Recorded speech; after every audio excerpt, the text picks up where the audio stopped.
はい、今日も届けよう命の言葉。はい、ということで今日はなんとはぎちゃんがこれからイベントの司会をするって聞いたんですけども、はぎちゃんどんなイベントなんですか？はい、このね、こちらにあるこのビルの中に入っている、すげえ高いよね。日本 G&M 文化財団のアメリカ法人の共同代表でやられるアンディ・ミルズさん、はい、こちらが来日されて、その方の講演があるのでその司会を仰せつかりました。司会、思ってたより結構大きな案件ですけど、はぎちゃん大丈夫ですか？はい、バッチリです。バッチリ今日はね、ビジネスパーソンに向けての牧会というのがテーマなので、はい、そういう話もね、よく聞けたらいいと思います。思ったよりね、ビルがでかいっていう。そうですよ。ビル、頑張っていきたいと思います。はい、それでは行ってみよう。はい、ということで今会場の前についてるんですけれど、どうですか、はぎちゃん？会議室大って書いてあるんで。いや、大ですよ。大きそうです。すごいたくさん人がいっぱいいますね。ちょっといらっしゃいますね。思ったより賑わってますね。神様に打たれてやりたいと思います。いや、頑張ってください。はい、じゃあ最初に一つ笑いを取ります。ボケを用意してるんですか？いや、わかんないけど頑張ります。頑張ってください。じゃあそれにも期待します。はい。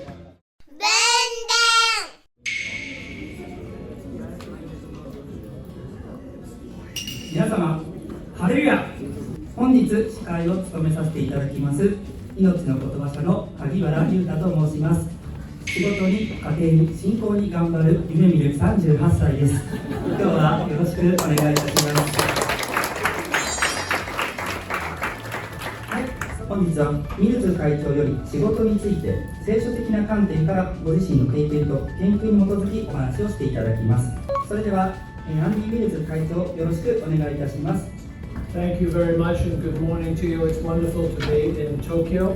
I've been traveling here for nearly 40 years and I always enjoy coming back. So today I'm looking forward to talking to you about faith and work. I've just come from Lausanne for the last week, and one of the points that came out of Lausanne is that 99% of Christians are not called to full-time Christian pastoring, but actually go into workplace of various kinds. For those of us who are in the 1%, the call for us to help send out that 99% into the workplace in the right way. So I would like to start by saying the following. I think there is a major opportunity that exists for pastors today to help your church members understand God's design for their work. I've done a lot of research into faith and work. I've spent many years talking to leaders in the business world, not just leaders, but people at all levels within the workplace. And one of the things that I find is Christian workers do not have a good sense of the purpose of work that God has given them. They have no sense of kingdom purpose in what they are doing. And on average, they lead what I would describe as compartmentalized lives. And for most of them, there's no linkage between what they do Monday to Friday with what they do on Sunday. So they live these compartmentalized lives. And in fact, a lot of what they will describe to you is they see a secular spiritual divide.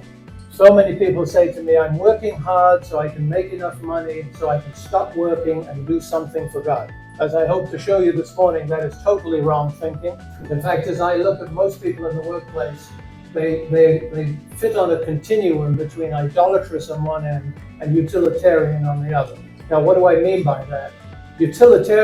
By utilitarian, what I mean is people go to work to earn money. That's the sole purpose of their work, is to earn money so that they can use that money to do something that they really want to do with their lives. In our communities, particularly the West communities and also in advanced countries like Japan, it's more likely to be an idolatrous view of work, whereby we tend to define ourselves by the work that we do. And that is the source of status and pride within our lives. You know, normally when you meet somebody, you ask two questions. What is your name? And what do you do?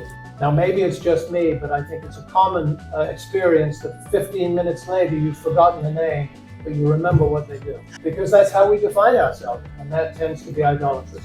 As a result of that, people tend to be unfruitful. So one of the things I would love for you to do as pastors, as you think about the people who sit before you, this is the life that they are leading. This is the circumstance they're in. And I think one of the things that we can do is we can help them move to a different understanding of work and a more fulfilled life. So what am I suggesting?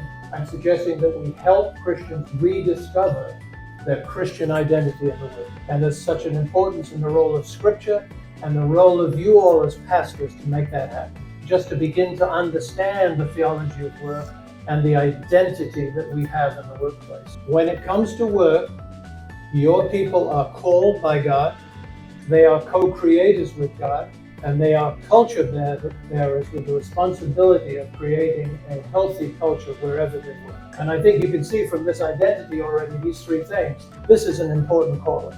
And going back to Genesis 1, this is the first calling of humankind, is to work. In Genesis 1:28, and we all know, where God gives us dominion over His creation. He is investing in us, His creations, the right and the responsibility to take care and look after His creation. Where typically people describe our role as being the steward of God's creation. We are effectively, and I always want to be careful when I use these words, but we're effectively being anointed by God to be His co-creators of His creation. Because we've not come from the perfect garden to go back to the perfect garden. Creation progresses from the perfect garden to the New Jerusalem, huge and complex city. And look at all the creation that in terms of products, in terms of services, in terms of the way we serve each other, the way we govern each other, all the thinking that goes on, academia, all of this is creation, co-creation of man with God. This whole creative process is often called the creation or the cultural mandate. The mandate or the command that we've been given to look after God, not only look after, but also grow and protect God's creation. And when added to the other two great commandments, the Great Commandment and the Great Commission, these three great mandates together form the basis of what I would call whole life discipleship. There is no spiritual or secular divide. It is just as important when I go into Wall Street to do my work as when a missionary goes into the middle of Zambia to do their work. Work related, just include it for a few moments into your sermon so that people get a sense of, yes, the Great Commandment, yes, the Great Commission, but also the cultural mandate, always put together in the sense of whole life discipleship. Elevate work to its rightful position as the first calling to man and a spiritual calling. Let your people know that going to work is a wonderful and special calling. There is no spiritual secular divide. Maybe once a month, gather people together who are in the same workplace environment. Have them share a few moments about the work they do. Encourage your people to be in God's Word. Empower your people to go into the workplace to do what God has called them to do.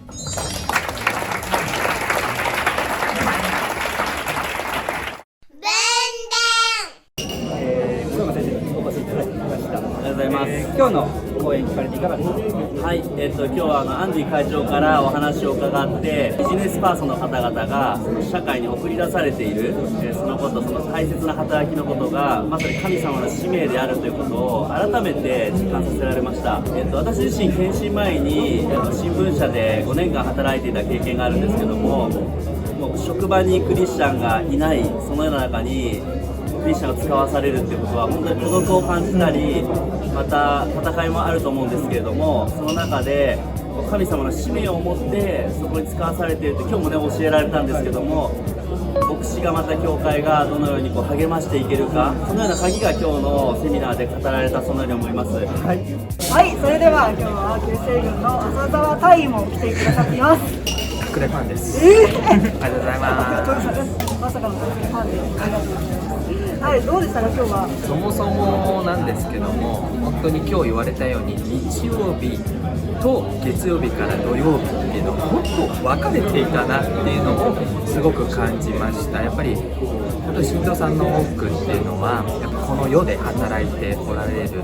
またその中でどのように御言葉によって生きていくのかっていうことが本当に今日具体的に教えられたなっていうのがすごくこの1時間ぐらいですか、この講演を聞いて感じたことです。はい、ということで箱舟便の菅野千春さんがいらっしゃいましたのでお話聞いてみたいと思います。こんにちは。今日の講演お久しぶりですね、本当にね、はい、今日の講演を聞いていかがでしたか？はい、私自身、この箱舟便事務局で働きながら信仰とその仕事っていうのをこう分けて考えることが私はできないタイプなんですが、しかしこのことを一つにして考えていくときにいつもこう自分の中で葛藤ですとか、あとその聖書や日曜日の礼拝メッセージを聞きながら自分に迫ってくるものがあって、こういったものをきちんとこうセミナーとして学ぶ機会がもっと増やされていくといいのになって思っていた矢先に今回のこのセミナーがあったんですね。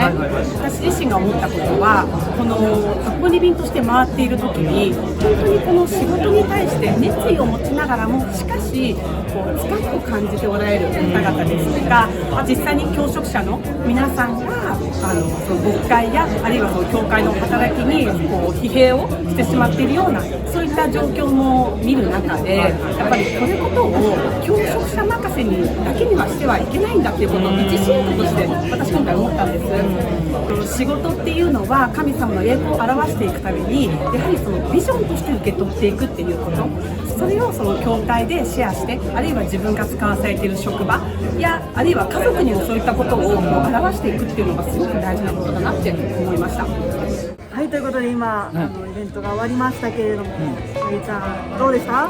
いや、私たちの共同の創造主に参画しているものっていうお話がすごい印象に残ったですね。私も聞かせていただきましたけれども、やっぱその飯がちゃんと一人一人に与えられていて、で周りの人にも神様に飯があるんだっていうことを、ここでどうじゃあ、一人一人の飯に応じて、協力して仕事をしていくのかっていうことを考えさせていただきました。ところでオカム、私は笑いを取れてましたか？取れてたんじゃないですかね。微妙な話、やや受けだったということで。そうです。3回笑いは起こってます。ありがとうございます。じゃあ今日の動画良かったという方は、チャンネル登録、高評価よろしくお願いします。はい、ではまた次回の動画でお会いしましょう。さよなら。夢を見よう、あなたと生きるこの道は約束の未来へ